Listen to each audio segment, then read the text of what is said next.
Hello friends, welcome to the Mirchi சமையல். இன்றைக்கி நம்மளுடைய சமையல் என்ன அப்படின்னு பார்த்தீங்கன்னா, ஒரு சைடிஷ் ரெசிபி தான் பார்க்க போகிறோம். இந்த சைடிஷ் ரெசிபி எல்லாருக்கும் ரொம்ப பிடிக்கும். ஆமாங்க, முட்டை பொரியல் தான் எப்படி செய்கிறதுன்னு பார்க்க போகிறோம். இதில் நம்ம தோசைக்கல்லில் முட்டை பொரியல் பண்ண போகிறோம். நம்மளுக்கு சைடிஷ் பண்ணணும் அப்படின்னு டக்குன்னு ஞாபகத்துக்கு வந்தால் முட்டை பொரியல் தான் ஞாபகத்துக்கு வரும். ஆமாங்க, இது எப்படி பண்ணலான்னு பார்க்கலாம் வாங்க. அதுக்கு முன்னாடி நம்மளுடைய சேனலை மறக்காமல் சப்ஸ்கிரைப் பண்ணிக்கோங்க. கூடவே பெல் நோட்டிஃபிகேஷனையும் கிளிக் பண்ணிக்கோங்க. இப்போது தோசைக்கல்லை நம்ம எடுத்துக்கோங்க. தோசைக்கல் சூடு ஏறவும் அதில் 2 டேபிள் ஸ்பூன் அளவு எண்ணெய் சேர்த்துக்கோங்க. எண்ணெய் சூடு ஏறினதும் ஒரு பெரிய சைஸ் வெங்காயத்தை நல்லா பொடி பொடியாக கட் பண்ணி எடுத்துருக்கோம். வெங்காயத்தையும் சேர்த்துக்கோங்க. இன்றைக்கி 4 முட்டை எடுத்திருக்கோம். 4 முட்டைக்கு ஒரு பெரிய சைஸ் வெங்காயம் நம்ம சேர்த்துருக்கோம். நீங்கள் முட்டை எவ்வளோ எடுக்கிறீங்களோ அதுக்கேற்றபடி வெங்காயம் சேர்த்துக்கலாம். இப்போ வெங்காயத்தை நல்லா வதக்கி விட்டுருங்க. வெங்காயம் பாதி வதங்கினதும் கூடவே ஒரு பச்சை மிளகாய் பொடி பொடியாக கட் பண்ணி சேர்த்துருக்கோம். இப்போ வெங்காயம் பச்சை மிளகாய் எல்லாத்தையும் நல்லா கலந்து விட்டுருங்க.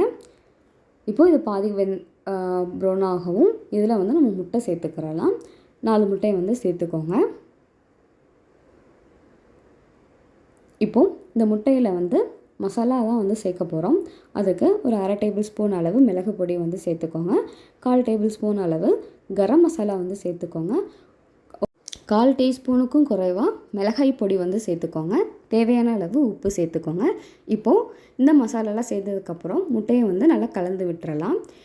மிளகாய் பொடி காரத்தை காட்டிலும் மிளகு பொடியோட காரம் கொடுக்கும்போது தான் முட்டையோட டேஸ்ட் நல்லாயிருக்கும்.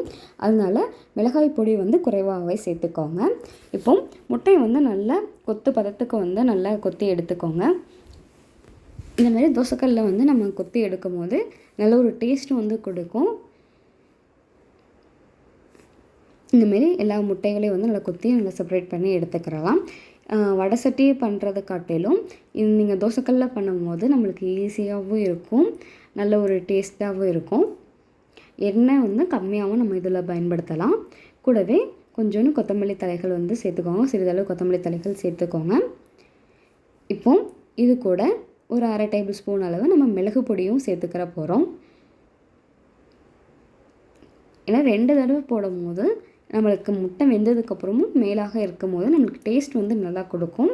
அதனால் மிளகு பொடி 2 தடவையாக செப்பரேட் பண்ணி சேர்த்துக்கோங்க. அவ்வளோதாங்க, முட்டை பொரியல் தயாராகிடுச்சு.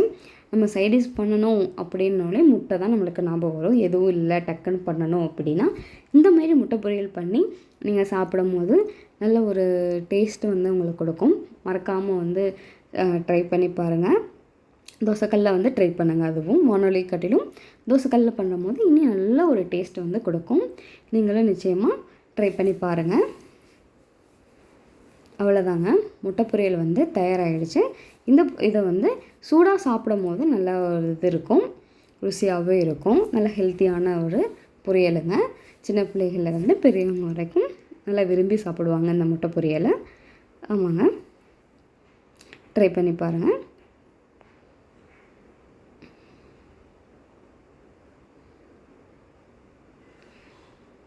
Thanks for watching.